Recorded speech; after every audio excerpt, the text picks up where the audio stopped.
is Mr. Michael Yap. Yeah. 100,000 pesos. Yes, and there you have it, ladies and gentlemen. He'll be coming home with 100,000 pesos!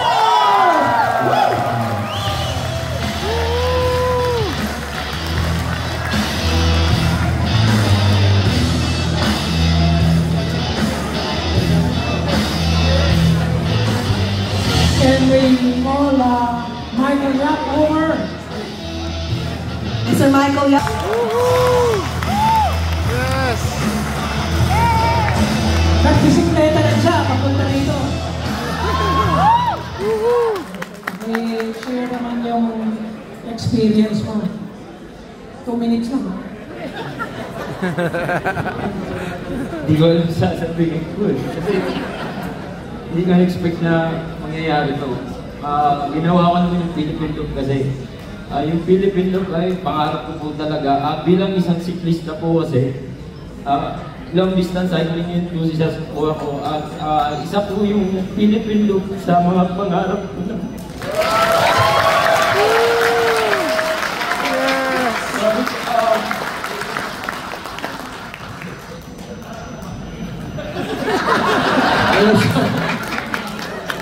Napakagaling nga naman. Thank you so much, sir.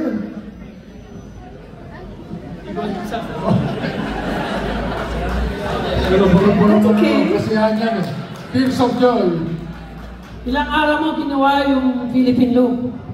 Yung riding days ko po is 37 days. Then kasama po pahinga is 54 days po. So, saan ka kumakain? Saan ka natutulog? Kumakain po ako sa mga karinderya. Pinipili ko po yung budget friendly. Then sa mga matutulugan po, mayroon po akong konting maliit na channel po, which is yung biyaheng bike ni Mike. At malaking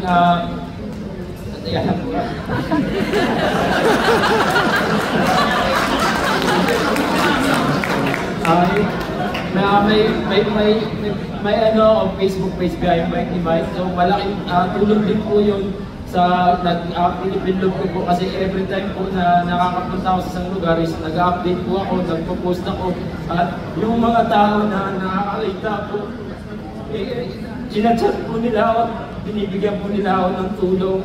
So lalong-lalo na po especially po sa Mindanao kasi 2 weeks po ako sa Mindanao and yung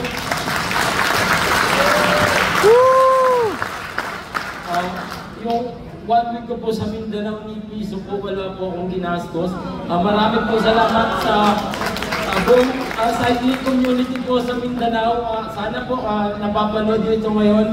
Ako po ay taos pusong nagbibigay pasalamat po sa inyo dahil alam niyo yun kasi mag-isa lang ako, hindi ko alam kung basta ang hirap, lalo na nagbabay ka lang. So yung mga tao na tumulong sa akin, sila yung nagparamdam sa akin na hindi ako nag-iisa.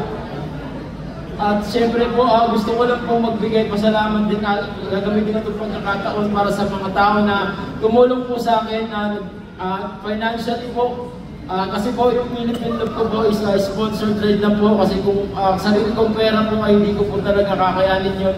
Isa lamang po akong empleyado po sa SM. Yun lang po yung trabaho ko bilang isang stockman po. So, labos po ako nagpapasalamat sa... Yes po, sir. Maraming salamat po sa lahat ng tao na tumulong sa akin mula Luzon, Visayas, Mindanao. Lalong-lalo na po kay Master Wilson ko at kay Master F. Rodrigo Cycling.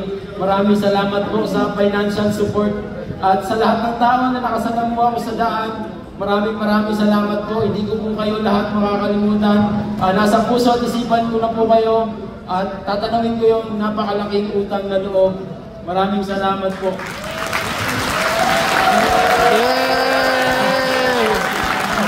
Thank you so much. Once again, our second placer. Magbibisikleta pa siya, papalik lang sa Buanga. Parang This, ladies and gentlemen, the moment we've been waiting.